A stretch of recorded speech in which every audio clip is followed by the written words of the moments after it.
Hello बच्चों, हम लोग फिर से आ गए हैं बिहार बोर्ड के क्लास 12 के पेपर में। चैप्टर 1 है रिलेशंस, ठीक है। और आज हम लोग यहाँ से 1 बाय 1 स्टार्ट कर रहे हैं, ठीक है। और हर एक टॉपिक का पहले थ्योरी पढ़ेंगे और उसके बाद हम लोग एक्सरसाइज प्रॉब्लम को सॉल्व करेंगे।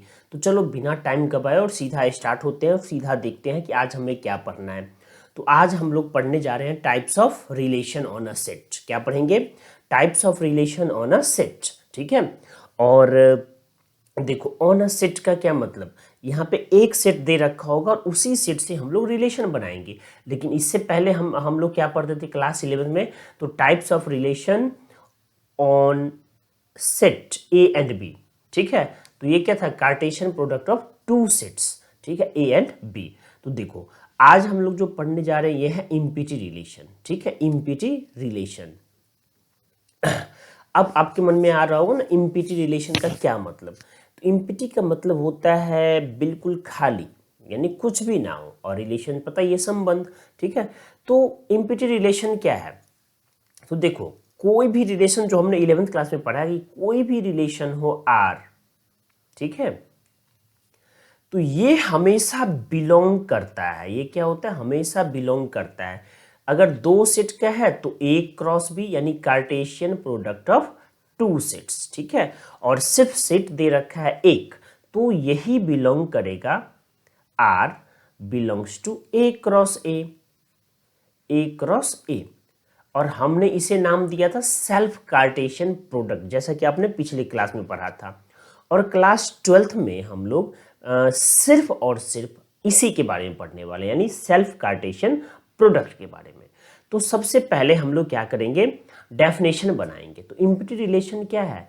तो वैसा रिलेशन जिसके कोई भी एलिमेंट्स ए क्रॉस ए के एलिमेंट्स नहीं हो, ठीक है, वो क्या कहलाएगा? वो कहलाएगा इम्पिटी रिलेशन। याद रहेगा, वैसा रिलेशन जिसके कोई भी एलिमेंट्स ए क्रॉस ए के एलिमेंट्स नहीं हो, वो क्या कहलाएगा? Empty relation. तो हम लोग डेफिनेशन कैसे बनाएंगे? तो लिखेंगे any relation R on a set, on a set is an empty relation.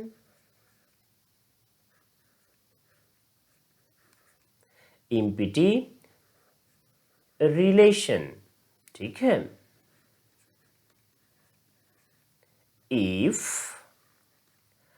r is equal to 5, ठीक है, r equal to 5 हमने इतना लिख लिया। तो इसका क्या मतलब? that is, ठीक है, that is no any element, no any element of R, R को यहाँ पर हम लोग रिलेशन के लिए लाते हैं, is related, is related to any element, any element of A cross A, ठीक है। यही है रिलेशन इम्पिटी, ठीक है, या इम्पिटी रिलेशन। अब इसके क्या कोई और भी नाम है? तो जी हाँ, इसके और भी नाम है। तो क्या लिखेंगे? आल्सो कॉल्ड वाइड, ठीक है, या फिर इसी का दूसरा नाम है नल, तो नल रिलेशन, ठीक है। तो ये दो और नामों से जाना जाता है। पहला है वाइड या फिर दूसरा है नल रिलेशन, ठीक है। तो ये इम्पिटी रिलेशन क्या होता है अब आपको समझ में आ गया, ठीक है। और अच्छे से समझने के लिए हम लोग क्या करते हैं, इस पे एक क्वेश्चन करके देखते हैं, ठीक है। तब आपका जो अंडरस्टैंडिंग है वो और अच्छे से क्लियर हो जाएगा। चलिए, अब हम लोग इसे ना एक एग्जाम्पल के थ्रू देखते हैं। तो एग्जाम्पल हमारा क्या है कि इफ a इक्वल टू 1,3, एक सेट दे रखा है 1,3 का, then find the relation r equal to a comma b such that a plus b such that ab belongs to a and a plus b is odd।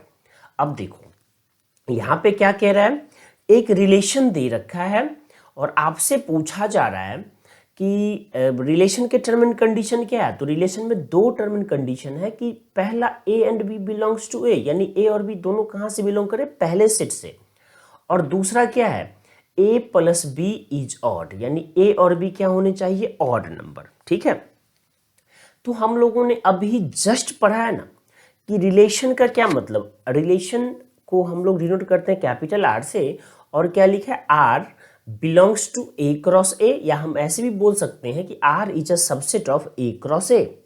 ठीक है, तो अब देखिए, तो अगर हम लोग यहां पर ए क्रॉस ए पहले बनाते हैं तो क्या लिखते थे, याद करो 11th क्लास, तो सिंस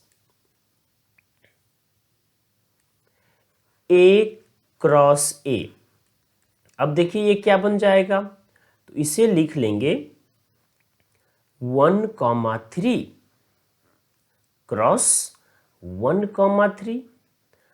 तो यहां से टोटल जो नया एलिमेंट्स आएगा वो कितने, तो वो 4 हो जाएगा। क्या क्या, तो हमें आता है ये और आपने भी सीख लिया है। पहला बनेगा 1,1, दूसरा क्या बनेगा 1,3, ठीक है, तीसरा क्या बनेगा 3,1, और चौथा क्या होगा 3,3। इतने ही सेल्फ कार्टेशियन प्रोडक्ट हो सकता है ऑन अ सेट ए। ठीक है, ये अब यहां पर देखिए जो क्वेश्चन के अकॉर्डिंग है वो आर क्या क्या होगा, तो कह रहा है कि क्वेश्चन के अकॉर्डिंग, तो क्या लिखेंगे, according to question, according to question,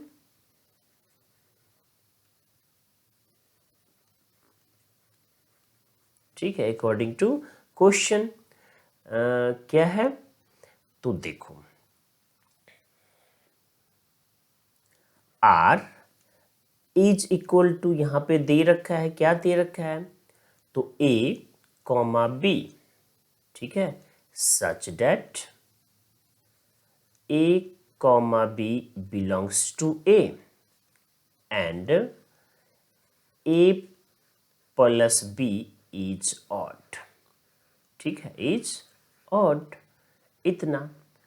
अब यहां पे देखिए, तो हमने क्या पढ़ा है, कि हमने पढ़ा है ना कि जो आर होगा वो होगा सबसेट ऑफ ए क्रॉस ए।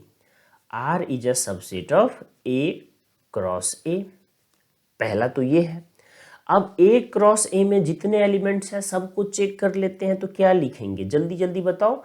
तो देखो, तो अगर हमने पहले एलिमेंट्स लिखना शुरू किया तो सिंस 1,1, पहला ऑर्डर्ड पेयर तो हमारा यही है 1,1, तो क्या ये बिलोंग्स कर रहा है आर से, तो हम लोग क्या लिखेंगे, डजंट बिलोंग्स टू आर। और क्यों, तो बिकॉज दैट इज क्या है, 1 प्लस 1 इज इक्वल टू 2, और ये कौन सा नंबर है, नॉट ऑड, और टर्म एंड कंडीशन क्या था, ऑड होना चाहिए। तो हम लोग फिर दूसरा देख लेते हैं, दूसरा ऑर्डर पेयर क्या है 1,3। देखिए क्या ये बिलोंग करेगा, तो यहाँ पे भी आपका क्लियर सा आंसर होगा कि जी नहीं। और क्यों नहीं, तो आप क्या करेंगे 1 + 3 को ऐड कर लेंगे, तो 1 + 3 इज इक्वल टू 4। क्या फिर से यही कंडीशन है नॉट ऑड वाला, जी हाँ, ठीक है। तो नेक्स्ट हमारा क्या है, अगला ऑर्डर्ड पेयर है 3,1 का, 3,1 का। अब आप जल्दी जल्दी देखिए, क्या ये भी बिलोंग्स करेगा आर से, तो ये भी नहीं करेगा, तो डजंट बिलोंग्स टू आर। और क्यों, तो हमने अभी तो देखा है ऊपर में सारे। तो दूसरा क्या है 3,1, यानी 3 + 1, तो इज इक्वल टू कितना हो गया 4, ये भी क्या है इवन नंबर, नॉट ऑड, ठीक है। और लास्ट देखिए, तो लास्ट है 3,3।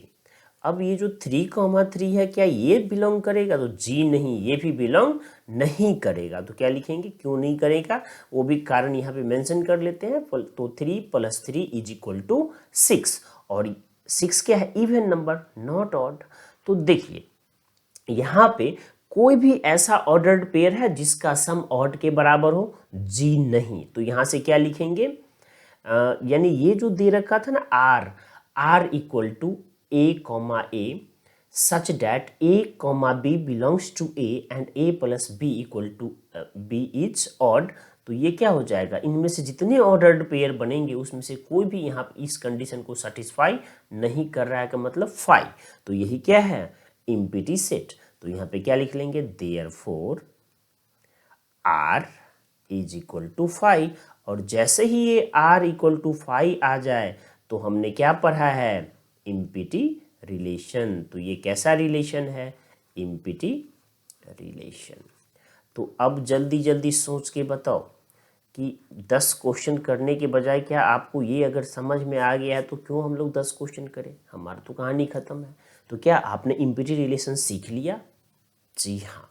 तभी भी अगर कोई प्रॉब्लम हो और आपको समझ में नहीं आया हो तो ज़रूर कमेंट करना, ठीक है। मैं इससे भी इजी वे में आपको फिर बताऊंगा, देखूंगा। और हाँ, आपने ये बताना है कि कहाँ पर प्रॉब्लम है जो आपको समझ में नहीं आया, ठीक है। तो चलो हम लोग फिर मिलते हैं अगले वीडियो में एक नए टॉपिक के साथ। Till then, bye bye.